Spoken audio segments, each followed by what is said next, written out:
Assalamualaikum warahmatullahi wabarakatuh. Sahabat Al-Husna, pada kesempatan hari ini kita melanjutkan kembali belajar bahasa Arab dengan buku Pra Pemula Al-Husna. Kita masuk pada level 4 atau hari belajar ke-39. Hari belajar ke-39, yaitu kita masuk pada pembahasan ilmu shorof. Ya. Dan ini juga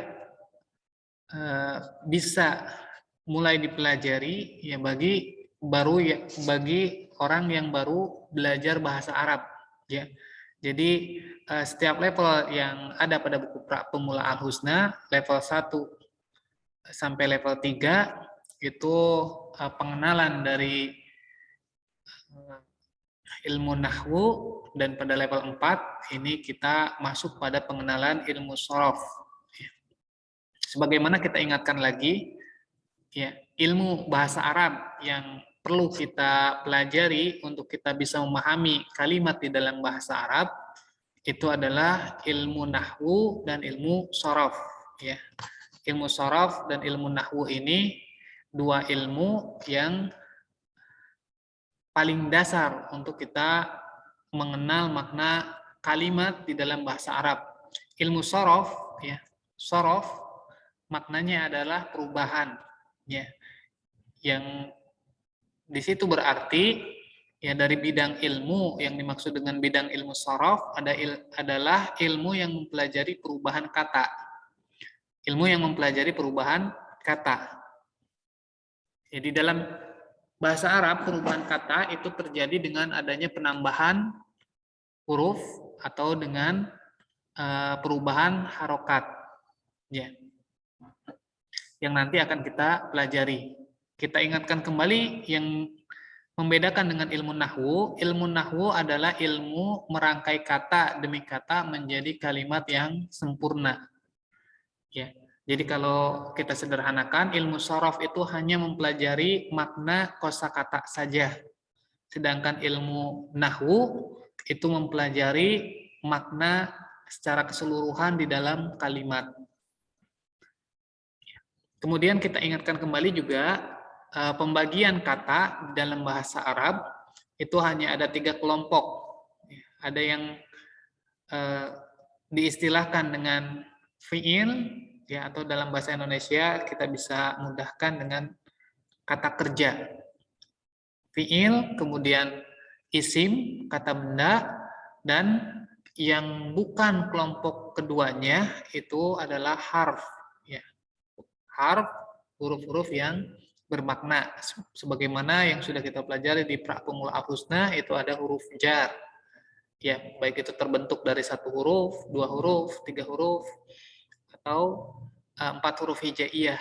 Ya, ketika dirangkaikan di dalam kalimat, ya,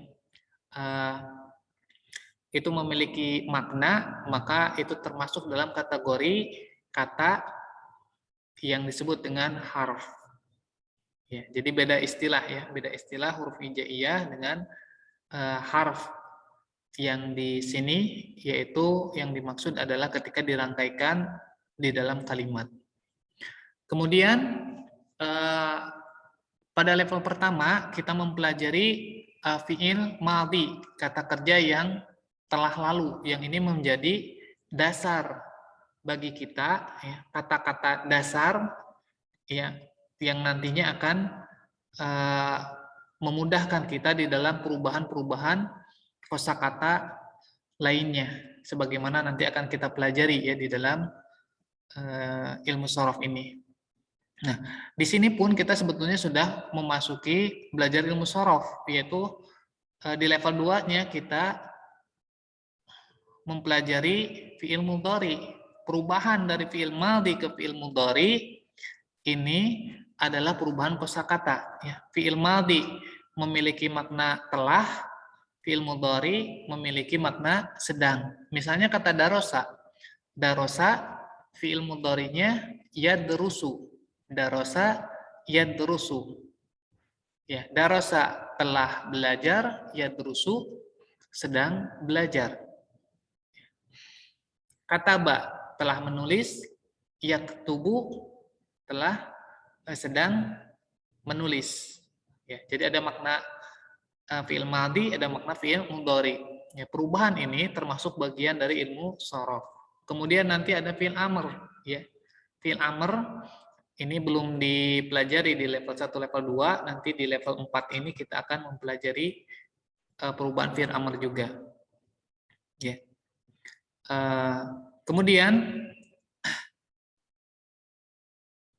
ya, untuk mempelajari perubahan kata ini, kita hendaknya memahami pola kata dasar, ya, atau disebut dengan wazan, ya, pola kata. Ya. Kata di dalam bahasa Arab itu minimal terbentuk dari 3 huruf, ya, 3 huruf hijaiyah. Terbentuk dari 3 huruf hijaiyah.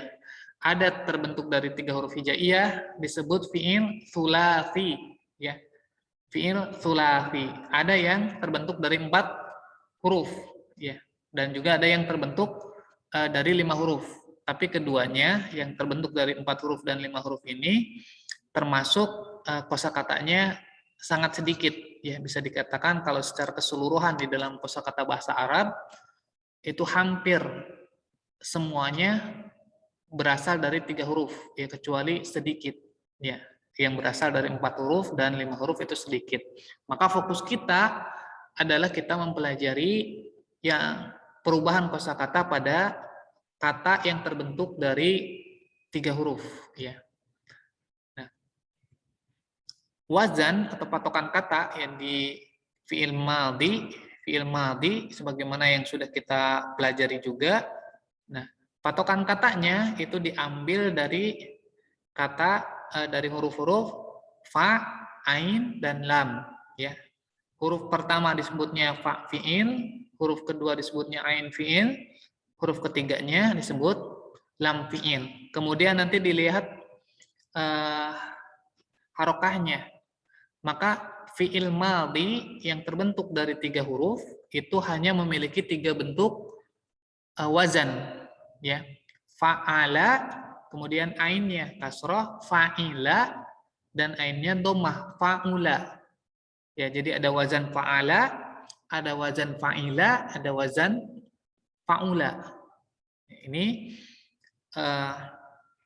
yang sudah kita pelajari di sebelumnya. Tapi bagi yang baru belajar, ya, baru belajar pada kesempatan hari ini, ya, berarti langsung ke level 4, ini bisa saja belajar langsung ke level 4, ya, untuk memahami ilmu sorofnya. Kita ingatkan kembali, misalnya kata ini kita cari di dalam kamus, ya, kita cari di dalam kamus, ternyata didapati kata akala. Ya, akala berarti wazannya fa'ala. Ya, yang pertama ini nanti di fa fi'il, ya, fa fi'ilnya dengan fathah menjadi fa, ain fi'ilnya dengan fathah menjadi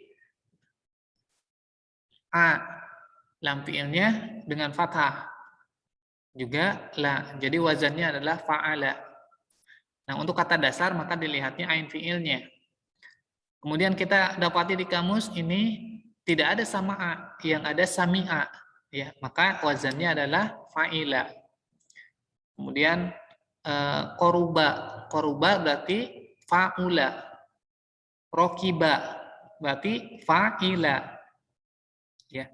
Darosa wazannya menjadi fa'ala, ya, seperti itu. Ini perlu kita terbiasa menggunakan kamus, apalagi ketika kita belajar mandiri, ya. Jangankan yang belajar mandiri, ya, ustadz-ustadz saja yang sudah lancar berbahasa Arab, ya, masih sangat memerlukan kamus karena saking kompleksnya kosakata, ya, karena terkadang juga satu kata memiliki makna lebih dari satu.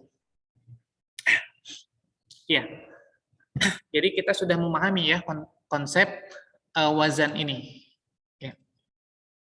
Kita bisa cari kata yang lainnya di kamus, ya. Kemudian kita ya, ingat wazan yang digunakannya itu wazan yang mana. Nah, dari situ kita akan mempelajari perubahan-perubahan kepada makna yang lainnya. Ya. Kita akan bagi sebagaimana pembagian dalam ilmu shorof, ya, perubahan, ya, atau tasrif, perubahan itu ada 2 jenis, ya. Ada perubahan yang berdasarkan domir, ya, itu disebut dengan tasrif lugawi, sebagaimana kita pelajari di level pertama fi'il madhi, ya. Fa'ala, ya, kita ambil salah satu contohnya, darosa, ya, ketika menggunakan domir ana, itu tidak bisa kita katakan ana darosa, ya, tapi harus ana darostu. Ketika menggunakan domir nahnu, tidak bisa nahnu darosa, harus nahnu darosna.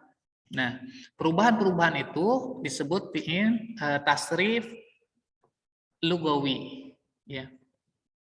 Ana darostu, nahnu darosna, huwa darosa, huma darosa, hum darosu, hiya darosat, ya, huma darosata, hunna darosna, anta darosta, antuma darostuma, antum darostum, ya, dan yang lainnya itu perubahan lugawi. Ya. Begitu pula fi'il mudhari, ya, fi'il mudhari, huwa yadrusu, ana adrusu, nahnu nadrusu, ya, hum yadrusuna. Ya, perubahan-perubahan itu disebut dengan tasrif lugawi, ya. Nah, adapun perubahan yang mengikuti makna, maka itu disebut dengan tasrif istilahi, ya, seperti dari fi'il madhi ke fi'il mudhari, ya. Kemudian dari fi'il mudhari ke fi'il amr, ya.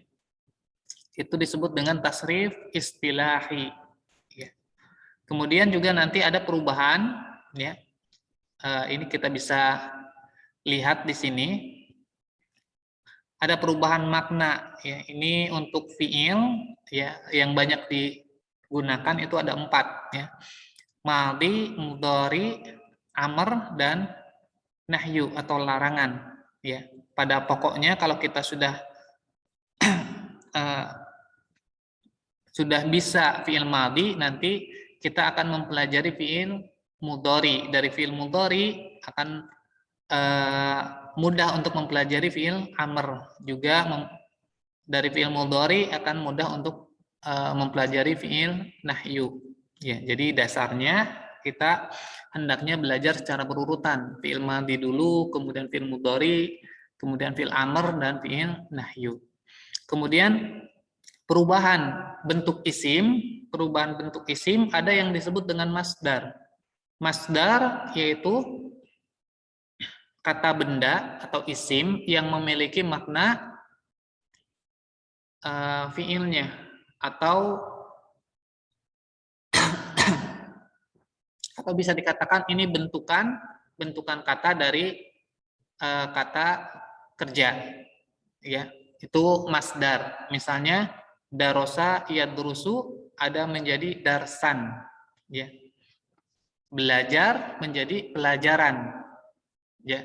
Ada juga makna belajar itu darosa yadrusu, masdarnya dirosatan. Dirosatan itu artinya belajar, ya, tapi bukan kata kerja, tapi maksudnya adalah proses belajarnya itu, ya, keadaan belajarnya itu. Nah, ini nanti ada bentuknya, ada bentuk wazannya, ya, ada bentuk wazannya yang akan dipelajari di bab selanjutnya. Kita lihat di sini, ya, untuk masdar, lebih baik kita menggunakan kamus, ya, meskipun ada pola katanya itu lebih dari 30, ya, bahkan mungkin lebih dari 40 pola, ya. Maka lebih baik kita menggunakan kamus. Nanti dari kamus itu kita akan melihat, misalnya kita cari kata belajar.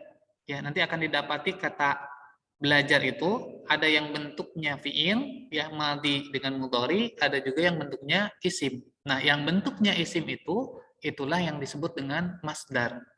Ya, duduk juga sama. Ya, pokoknya setiap kata kerja itu memiliki masdar. Ya, setiap kata kerja memiliki masdar. Bahkan terkadang masdarnya itu ada yang lebih dari satu. Ya, ada yang 2, 3 bentuk. Ya, tapi masing-masing memiliki makna yang berbeda-beda.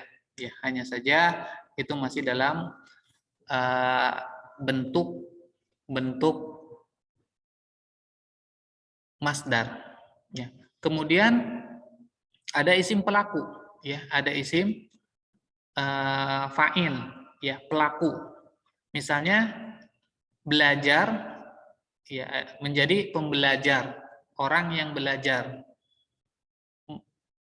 Menulis, ya fa'ilnya berarti orang yang menulis. Nah, kita lihat perubahannya itu mengikuti wazan fa'il. Ya, fa-nya difathahkan, kemudian ditambah dengan alif, ini huruf tambahannya.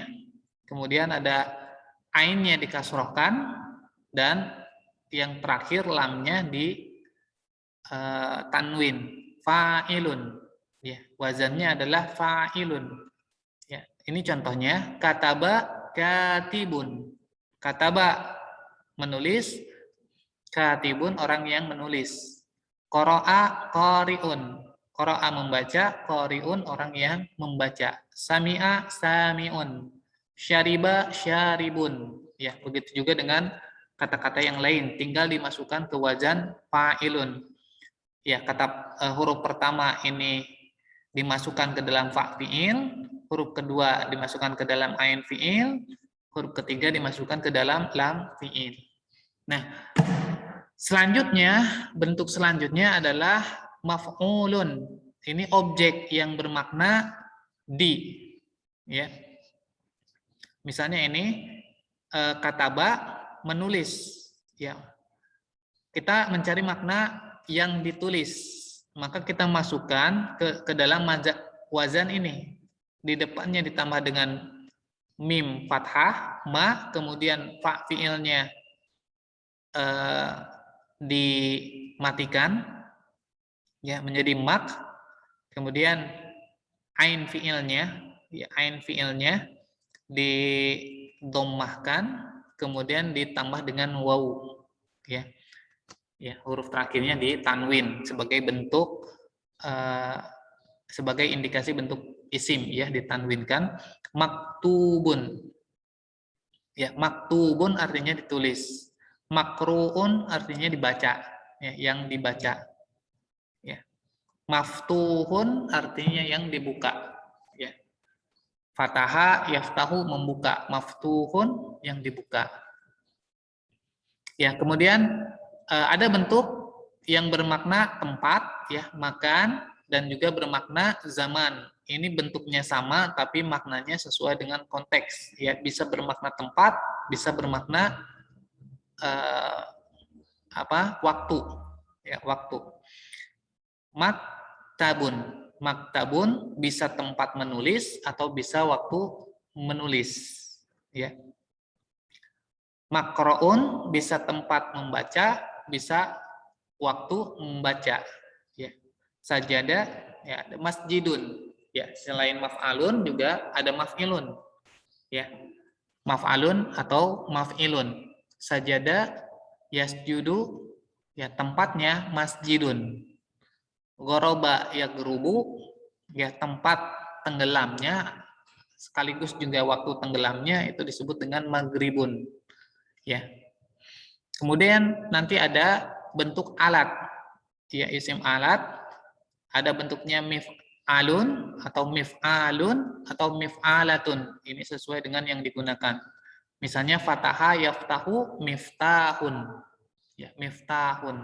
Kita nanti lihat ada huruf tambahannya dan mana huruf aslinya. Dari bentuk-bentuk yang ada ini, insya Allah ini mudah dihafal, tinggal kita banyak berlatih ya. Masukkan kata dasarnya kepada wazan yang digunakan. Ya, ya demikian insya Allah untuk pengantar ilmu sorof ini nanti di level 4 ini satu persatu akan kita pelajari secara bertahap. Ya, kembali kita ingatkan kembali bahwa belajar yang efektif adalah kita belajar banyak berlatih juga dengan belajar secara bertahap. Ya, banyak orang yang terputus belajarnya ya atau futur ya berhenti belajarnya itu karena ingin cepat-cepat menyelesaikan materi sehingga dia loncat-loncat belajarnya, tidak belajar secara bertahap. Ya, syukran jazakumullah khairan. Mudah-mudahan bermanfaat. Ya, insyaallah kita lanjutkan setelah kita memahami materi ini, kita lanjutkan ke materi berikutnya. Assalamualaikum warahmatullahi wabarakatuh.